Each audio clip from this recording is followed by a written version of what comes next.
Very good morning class. Welcome to our YouTube channel RPSC bio academy.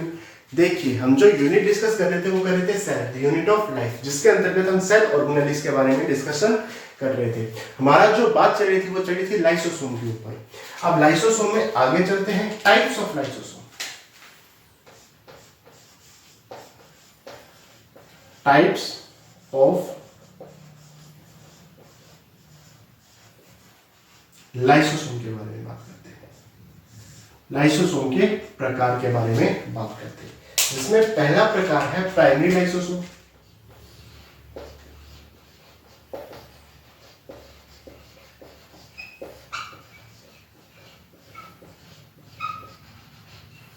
या इसे कहते हैं स्टोरेज ग्रैन्यूल।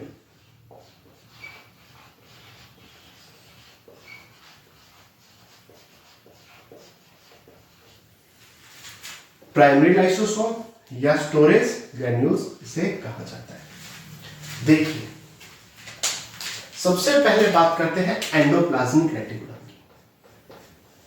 एंडोप्लाज्मिक रेटिकुलम के ऊपर राइबोसोम पाए जाते हैं साहब। एंडोप्लाज्मिक रेटिकुलम के ऊपर क्या पाए जा रहे हैं? राइबोसोम पाए जा रहे हैं। ये राइबोसोम एंजाइम्स बनेंगे। कौन से एंजाइम्स? जो लाइसोसोम के लिए चाहिए, जो लाइसोसोम की रिक्वायरमेंट है, वो सारे एंजाइम्स का फॉर्मेशन कौन करेगा? ईआर। ईआर के ऊपर राइबोसोम। अब वो एंजाइम किसमें जाएंगे देखते हैं। अब ईआर किसका फॉर्मेशन करेगा? गोल्जी कॉम्प्लेक्स का।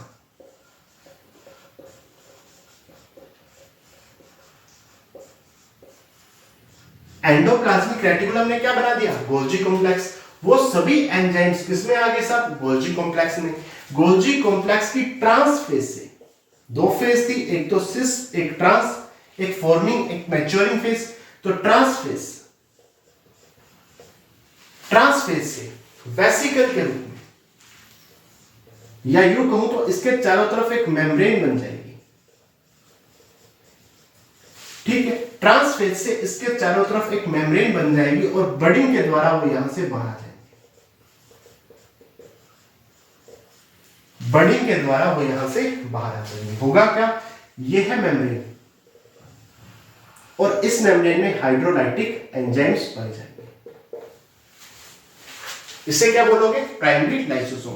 प्राइमरी लाइसोसोम ईआर और गोल्जी कॉम्प्लेक्स दोनों मिलकर बनाते हैं। ईआर में तो एंजाइम्स का फॉर्मेशन हो रहा है, गोल्जी कॉम्प्लेक्स की ट्रांस फेज से बडिंग के द्वारा मेम्ब्रेन बनकर ये पूरा कंप्लीट लाइसोसोम का फॉर्मेशन हो रहा है। ठीक है, अगर मैं आगे बात करूं तो इसमें पाए क्या जा रहे हैं? हाइड्रोलाइटिक एंजाइम्स पाए जा रहे हैं।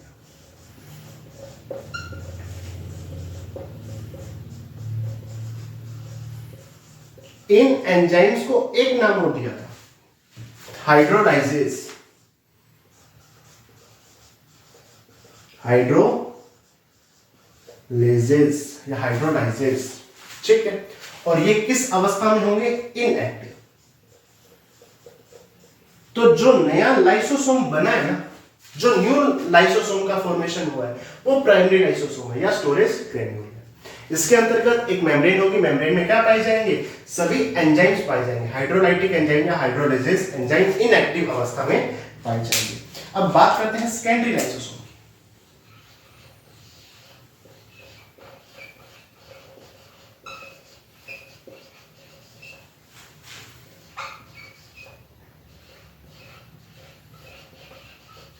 इसका एक नाम और है, हेटेरोफैगोसोम।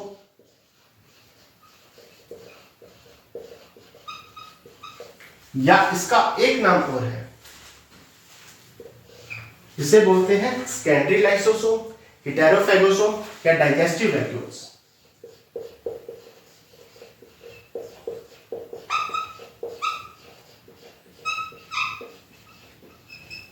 कौन कौन से नाम है सब? सेकेंडरी लाइसोसोम बोल सकते हो, हेटेरोफैगोसोम बोल सकते हो, डाइजेस्टिव वैक्यूल्स बोल सकते हो। मान लो ये सेल है, और सेल में न्यूली फॉर्म्ड क्या है? लाइसोसोम है। जैसे अपने क्या बोला? Primary lysosome. ये है प्राइमरी लाइसोसोम।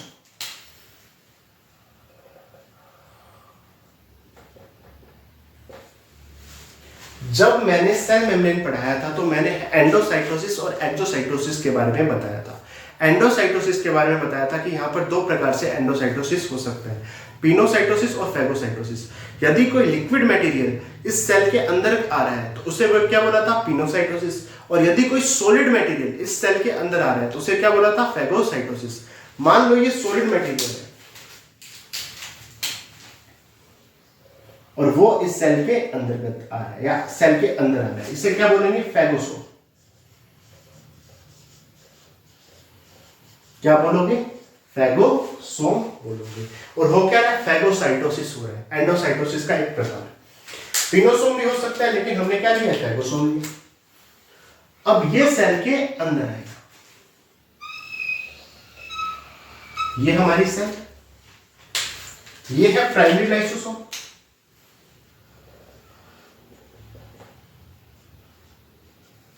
और ये आ गया फैगोसोम।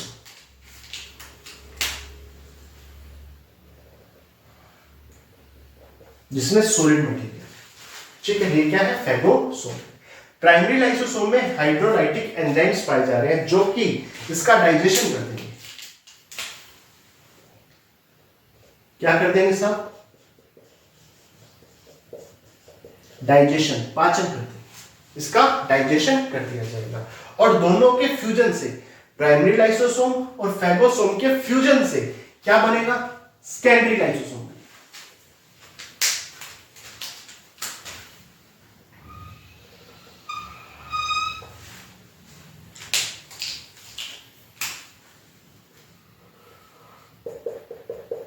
ये है सेकेंडरी लाइसोसोम। देखिए यहां पर फैगोसोम और प्राइमरी लाइसोसोम आपस में फ्यूज हो गए। प्राइमरी लाइसोसोम ने इसका क्या कर दिया, डाइजेशन कर दिया, पाचन कर दिया। डाइजेशन के बाद अब यहां पर दोनों के फ्यूज होने से क्या बना, सेकेंडरी लाइसोसोम, या इसे क्या बोलेंगे, हेटेरोफैगोसोम, या इसे क्या बोलेंगे, डाइजेस्टिव वैक्यूल बोलेंगे। ये किसके अंतर्गत है, सेल के अंदर उपस्थित है। तो ये आ गया प्राइमरी लाइसोसोम और सेकेंडरी लाइसोसोम। अब हम आगे चलते हैं।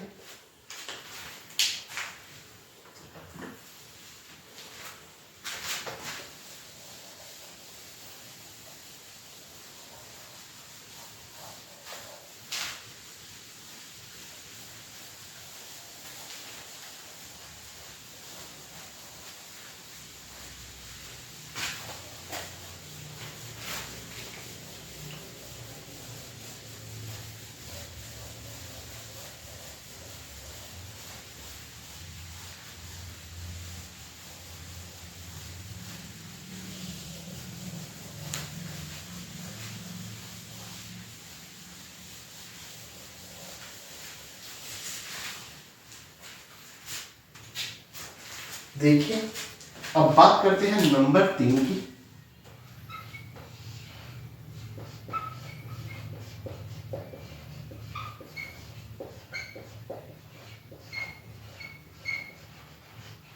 टर्शरी लाइसोसोम, या इसे बोलते हैं रेजिडुअल बॉडीज।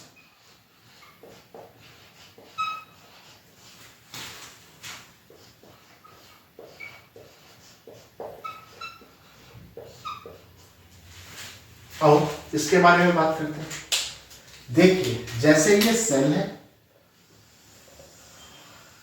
और सेल में क्या पाया जा रहा है, सेकेंडरी लाइसोसोम पाया जा रहा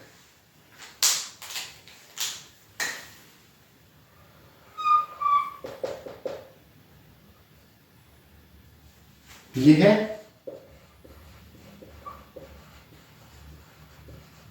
सेकेंडरी लाइसोसोम जो कि प्राइमरी लाइसोसोम और फैगोसोम के मिलने से बना है। प्राइमरी लाइसोसोम और फैगोसोम के मिलने से बना है। कौन सा है, सेकेंडरी लाइसोसोम है। देखिए अब इसका क्या हुआ था, डाइजेशन हुआ था। प्राइमरी लाइसोसोम ने किसका डाइजेशन कर दिया था, फैगोसोम का। तो क्या बना था, सेकेंडरी लाइसोसोम। लेकिन कुछ अनडाइजेस्टिव पार्ट भी रहेगा जिसका डाइजेशन नहीं हो सकता, डाइजेशन हो ही नहीं सकता, अनडाइजेस्टिव पार्ट है, ठीक है। और ये जो जिसका डाइजेशन नहीं हो सकता, जो अनडाइजेस्टिव पार्ट है, उसे क्या बोलेंगे, टर्शरी लाइसोसोम।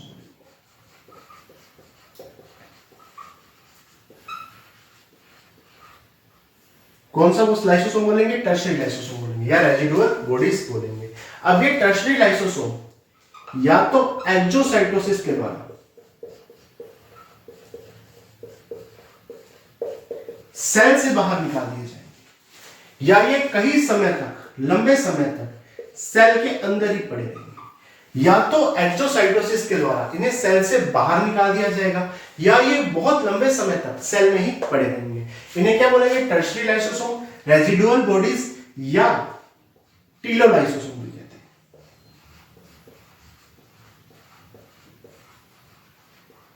टीलोलाइसोसोम भी कहते हैं। यदि ये सेल में लंबे समय तक पड़े रहें तो इन्हें और नाम दिया जाता है,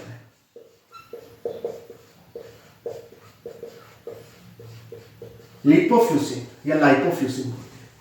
लिपोफ्यूसिन या लाइपोफ्यूसिन बोलते हैं। अगर ये सेल में बहुत लंबे समय तक पड़े रहे, सेल जितनी ही पुरानी होती जाएगी उतने ही लिपोफ्यूसिन उसमें ज्यादा पाए जाएंगे। लिपोफ्यूसिन मतलब अनडाइजेस्टिव पार्ट, जो कि क्या कहलाता है? टर्शियरी लाइसोसोम कहलाता है, या इसे टीलोसोम भी कहते हैं, या टीलोलाइसोसोम भी कहते हैं। ठीक है, ये आ गया टर्शियरी लाइसोसोम या रेजिडुअल बॉडीज। अब हम आगे बात करते हैं ऑटोसोम की।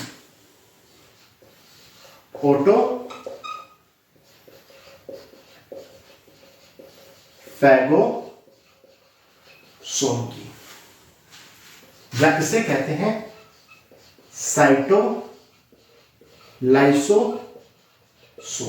ऑटोसोम, ऑटोफैगोसोम या साइटोलाइसोसोम,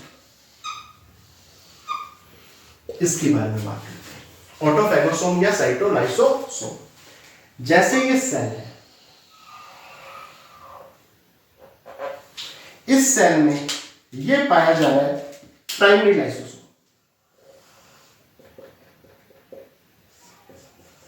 कौन सा लाइसोसोम है? प्राइमरी। यहां पर सेकेंडरी लाइसोसोम था, यहां पर कौन सा है? प्राइमरी लाइसोसोम है। ये प्राइमरी लाइसोसोम है। यहां पर सेल ऑर्गेनेल्स पाए जाएंगे, और भी, जैसे माइटोकॉन्ड्रिया हो सकता है, कुछ भी आप मान लो, प्लास्टिड है, क्या है? Cell organelles. ये वो सेल ऑर्गेनेल्स है या तो जो ओल्ड हो चुके हैं, या जिनकी डेथ हो चुकी है, डेड है। ऐसे सेल ऑर्गेनेल्स या तो ओल्ड हो चुके हैं, या उनकी डेथ हो चुकी है, या ऐसे जो काम नहीं कर पा रहे, तो उन्हें डाइजेशन किया जाएगा, उनका पाचन कर दिया जाएगा, उन्हें हटा दिया जाएगा। कौन हटाएगा? Primary lysosome. जैसे प्राइमरी लाइसोसोम फैगोसोम के साथ मिलकर सेकेंडरी लाइसोसोम बना रहा था, वैसे ही यहां पर प्राइमरी लाइसोसोम,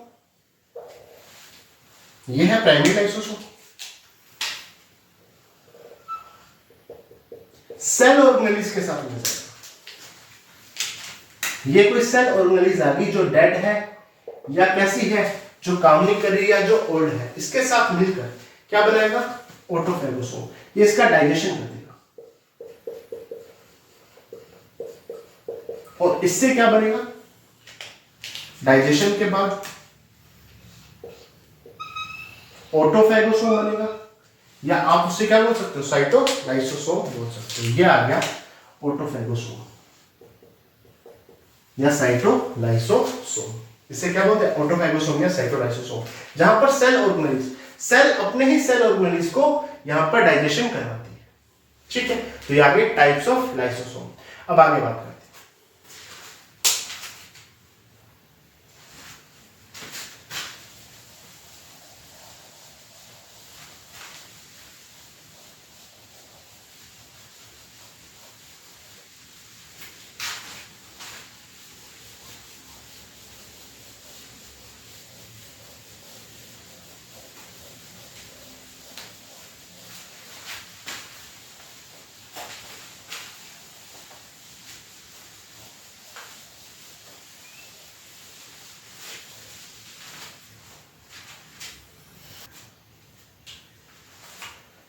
देखिए, अब हम बात करते हैं लाइसोसोम के फंक्शन की।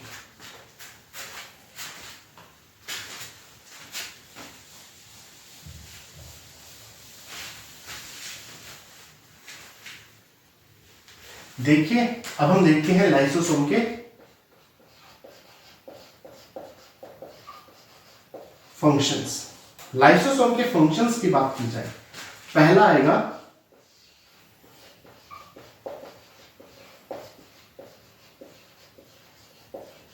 क्राइनोफेजी।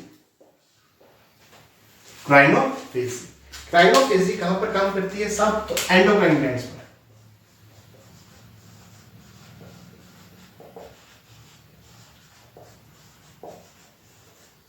कैसे काम करती है उसको देखते हैं। जो एंडोक्राइन ग्लैंड्स हैं उसमें पाए जाते हैं सिक्रेटरी ग्रैन्यूल्स।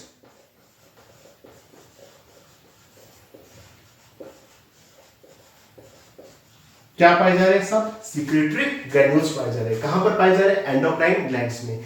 ये जो सिक्रेटरी ग्रैन्यूल्स हैं इनका डाइजेशन किया जाता है।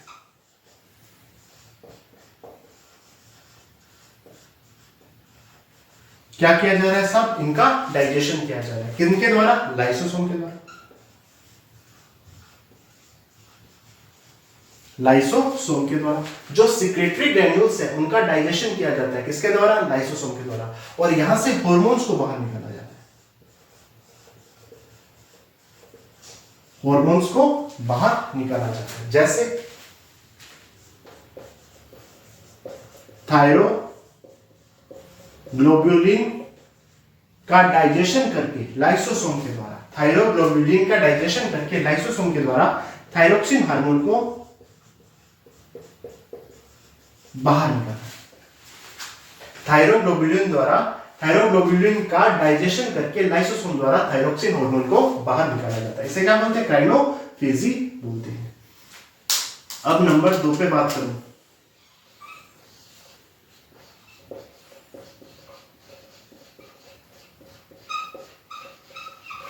Intracellular digestion. Intracellular digestion, intracellular digestion का मतलब जिस सेल में लाइसोसोम है, जिस सेल में लाइसोसोम है उसी सेल में डाइजेशन हो रहा है। जिस सेल में लाइसोसोम है उसी सेल में क्या हो रहा है? डाइजेशन हो रहा है। ये दो प्रकार का है। पहला है हेटेरोफेजी या हेट्रोफेजी बोलते हैं, हेटेरो या हेट्रोफेजी। और दूसरा है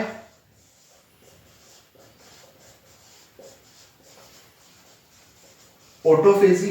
दोनों हम पढ़ चुके हैं। हेटेरोफेजी में क्या होगा? ये सेल और ये इस सेल का लाइसोसोम,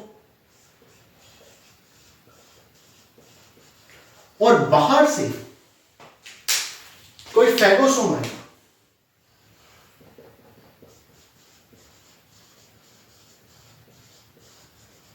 बाहर से कोई फैगोसोम आएगा, वो सेल के अंदर आएगा। कहां आएगा? सेल के अंदर आएगा। और लाइसोसोम इस फैगोसोम का क्या कर देगा? डाइजेशन। हमने बात कर ली थी। दूसरा है ऑटोफेजी। ऑटोफेजी में जैसे ये सेल है, ये है प्राइमरी लाइसोसोम या लाइसोसोम बोल सकते हो,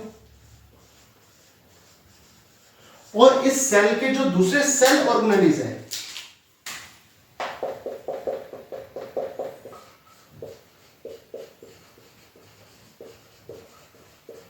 वो या तो डेड हो गए या ओल्ड हो गए या काम करना बंद कर दिया। तो इन्हें प्राइमरी लाइसोसोम ने इनका क्या कर दिया? डाइजेशन कर दिया।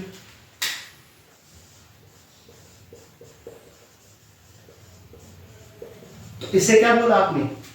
ऑटोफेजी बोला। देखिए इंट्रासेलुलर मतलब उसी सेल में डाइजेशन होगा जिस सेल में लाइसोसोम प्रेजेंट है। हेट्रोफेजी मतलब जो भी जिसका डाइजेशन हो रहा है वो सेल के बाहर से आएगा। ऑटोफेजी मतलब सेल के अंदर ही उपस्थित है लेकिन उसी सेल में डाइजेशन होगा जिस सेल में क्या है? लाइसोसोम है। और इसे हम डिटेल में पढ़ चुके हैं। तो यह आ गया इंट्रासेलुलर डाइजेशन। अब बात करते हैं एक्स्ट्रासेलुलर डाइजेशन की।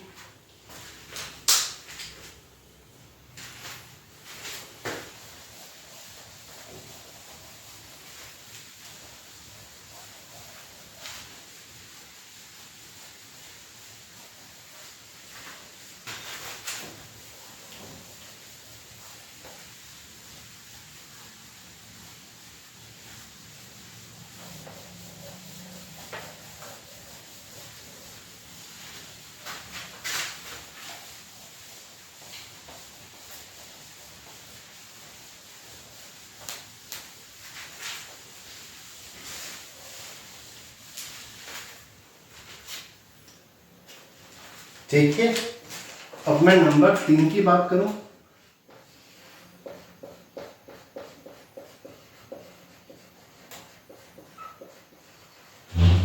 Extra cellular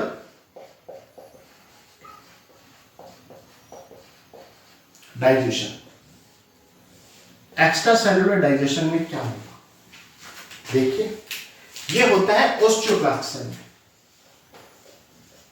osteoclast cell.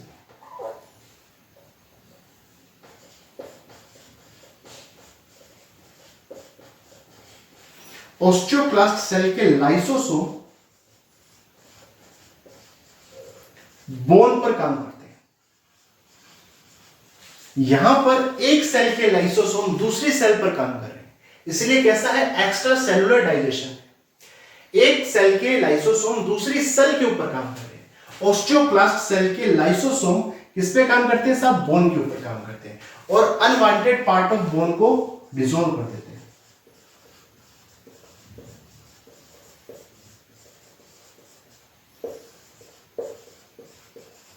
क्या कर देते हैं सब, डिसॉल्व कर देते हैं, खत्म कर देते हैं, नष्ट कर देते हैं किसको, अनवांटेड पार्ट ऑफ बोन को। ठीक है, इसीलिए ओस्टियोक्लास्ट सेल्स को बोन ईटिंग सेल भी कहा जाता है, बोन ईटिंग सेल्स भी कहा जाता है। यह आ गया एक्स्ट्रा सेलुलर डाइजेशन। इसके बाद बात करते हैं ऑटोलाइसिस की।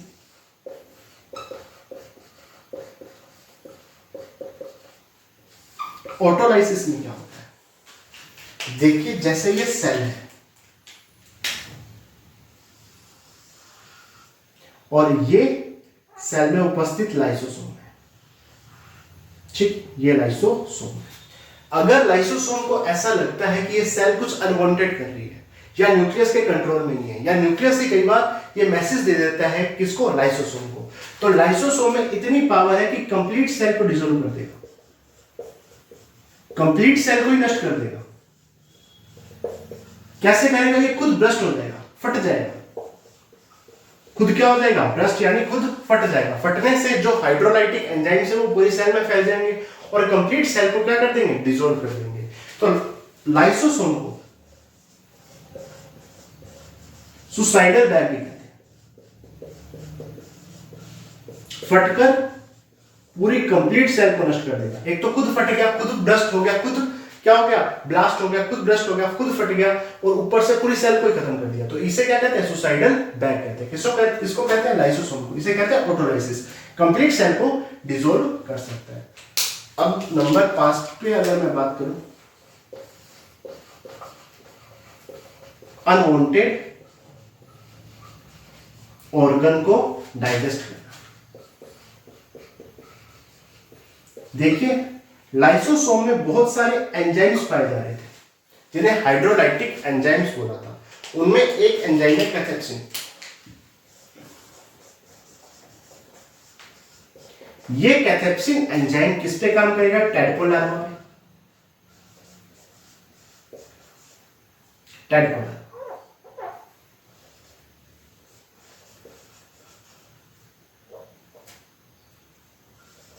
किस पे काम करेगा सब, टैडपोल लार्वा के ऊपर काम करेगा और इसकी टेल को डिसॉल्व कर देगा, इसकी टेल को नष्ट कर देगा, इसकी पूंछ को क्या कर देगा, डिसॉल्व कर देगा, नष्ट कर देगा।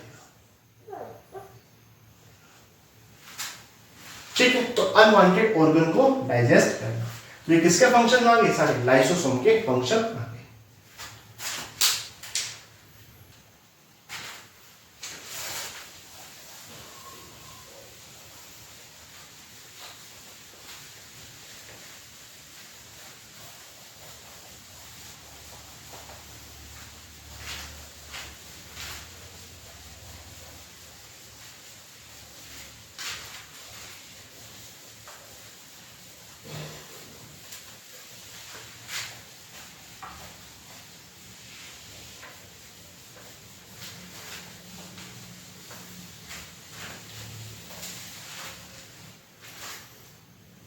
देखिए अब दो शब्दों के बारे में पढ़ते हैं।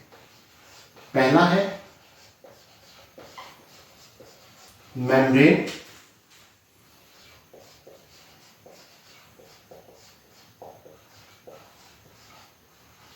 स्टेबिलाईजर्स,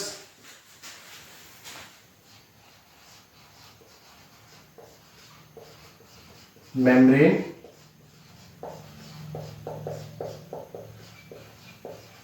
लेबिलाइजर्स। ये सेल है और सेल में क्या पाया जा रहा है साहब? लाइसोसोम। अगर मैं चाहता हूं कि ये लाइसोसोम ब्रस्ट ना हो, ये लाइसोसोम रहे, तो मेम्ब्रेन नेबुलाइजर्स यहां पर होंगे जो कि इसकी मेम्ब्रेन को स्टेबल करेंगे। मेम्ब्रेन स्टेबिलाईजर्स यहां पर होंगे जो मेम्ब्रेन को क्या करेंगे? स्टेबल करेंगे, मेम्ब्रेन को स्टेबल करने के लिए, ताकि ये ब्रस्ट ना हो, ताकि ये फटे ना, क्योंकि अगर ये फट गया तो पूरी सेल क्या हो जाएगी? डिसॉल्व हो जाएगी। तो इसे फटने से बचाने के लिए यहां पर क्या होते हैं? मेम्ब्रेन स्टेबिलाईजर्स होते हैं। कौन कौन से होते हैं? एक होता है कोर्टिसोन, कोलेस्टेरोल, हिपेरिन, ये सब मेम्ब्रेन स्टेबिलाईजर है, मेम्ब्रेन को स्टेबल बनाए रखते हैं। कौन कौन से? कोर्टिसोन, कोलेस्टेरोल और हिपेरिन। एक आते हैं मेम्ब्रेन नेबुलाइजर। ये क्या करते हैं साहब? जैसे ये सेल है और ये सेल में क्या है? लाइसोसोम है। लाइसोसोम की सेल को अनस्टेबल कर देते हैं, जिससे लाइसोसोम ब्रस्ट हो जाता है, फट जाता है, अनस्टेबल। अगर लाइसोसोम फट गया तो पूरी सेल को भी साथ में डिसॉल्व कर देगा। अनस्टेबल कौन कौन से करते हैं? तो एक तो प्रोजेस्टेरोन,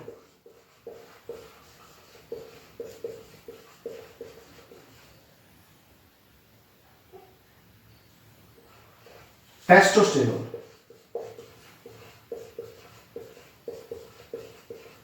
बाइल साइट्स,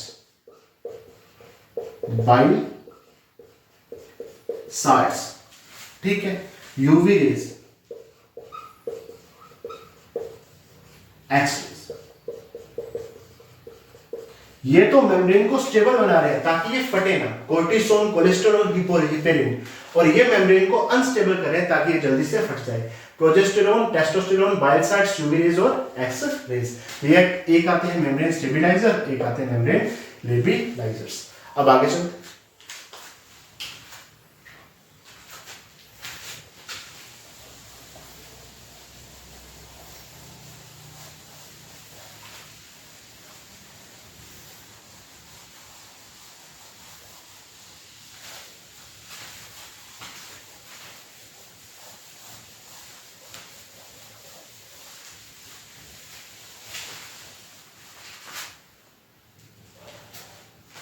देखिए, अब हम बात करते हैं किसकी? वैक्यूल की। अगर मैं वैक्यूल की बात करूं तो पहली चीज ये है मेम्ब्रेन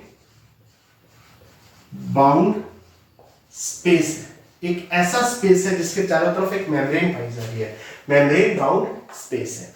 अगर मैं आगे बात करूं तो प्लांट्स में या प्लांट की सेल में 90% वॉल्यूम कई बार किसका होता है? केवल वैक्यूल का ही होता है, 90% वॉल्यूम, ठीक है। अगर मैं आगे बात करूं तो इसमें क्या क्या चीजें पाई जा सकती है? इस मेम्ब्रेन बाउंड स्पेस में क्या क्या चीजें पाई जा सकती हैं? वाटर सेप हो सकता है, वाटर सेप हो सकता है, एक्सक्रीटरी प्रोडक्ट हो सकता है,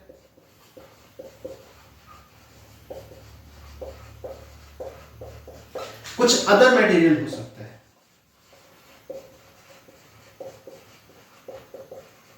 जो कि not useful for plants, not useful for sale कर देते हैं, नॉट यूजफुल फॉर सेल, ठीक है। ये सब चीजें किसमें पाई जाती हैं? वैक्यूल में पाई जाती है। वाटर सैप हो सकता है, एक्सक्रीटरी प्रोडक्ट हो सकता है, या अदर मटेरियल हो सकता है जो सेल के लिए यूजफुल नहीं है। जैसे अगर मैं फंक्शन की बात करूं तो एमीबा में कॉन्ट्रैक्टाइल वैक्यूल पड़ी होगी या पढ़ेंगे जब एमीबा पढ़ेंगे,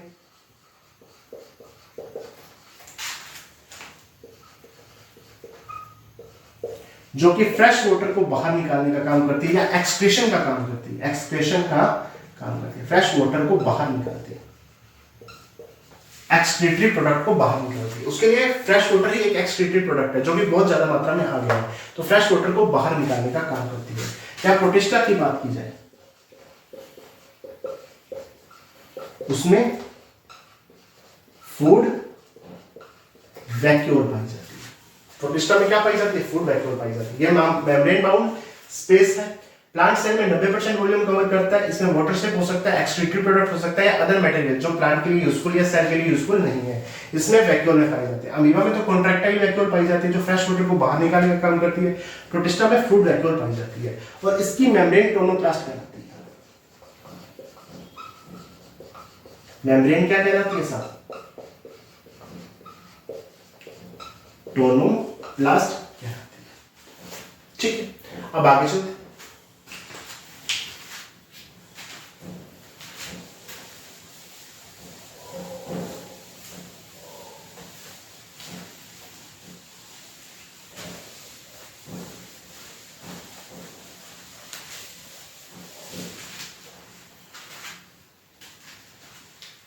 देखिए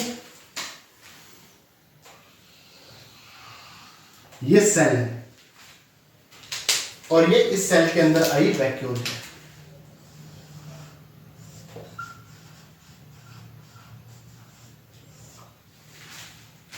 ये क्या है, सेल है और सेल के बीच में क्या पाया जा रहा है,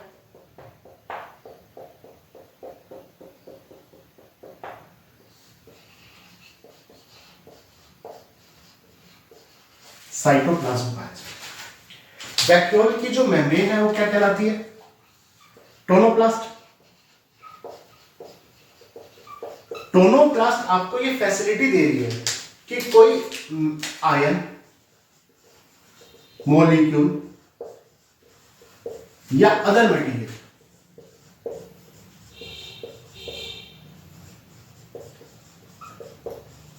कोई आयन, मॉलिक्यूल या अदर मटेरियल, टोनोप्लास्ट आपको ये फैसिलिटी प्रोवाइड कर रही है कि कोई आयन, मॉलिक्यूल या अदर मटेरियल साइटोप्लाज्म से वैक्यूल के अंदर आ सकता है।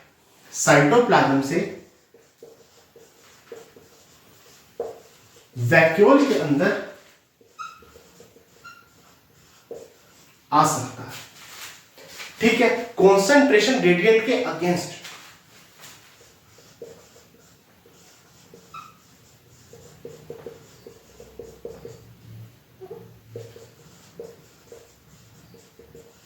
देखो, यदि कोई मॉलिक्यूल, एटम या आयन अपनी हाई कॉन्सेंट्रेशन से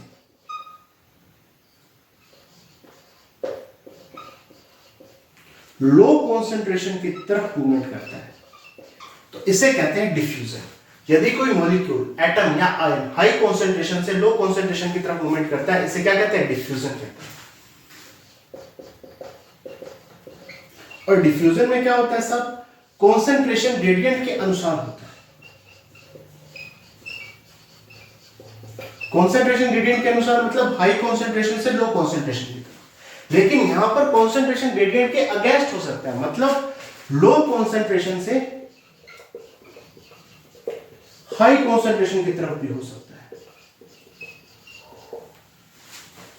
जिस कारण से जो वैक्यूल है ना, वैक्यूल की जो कॉन्सेंट्रेशन है वो बहुत ज्यादा होती है साइटोप्लाज्म की तुलना।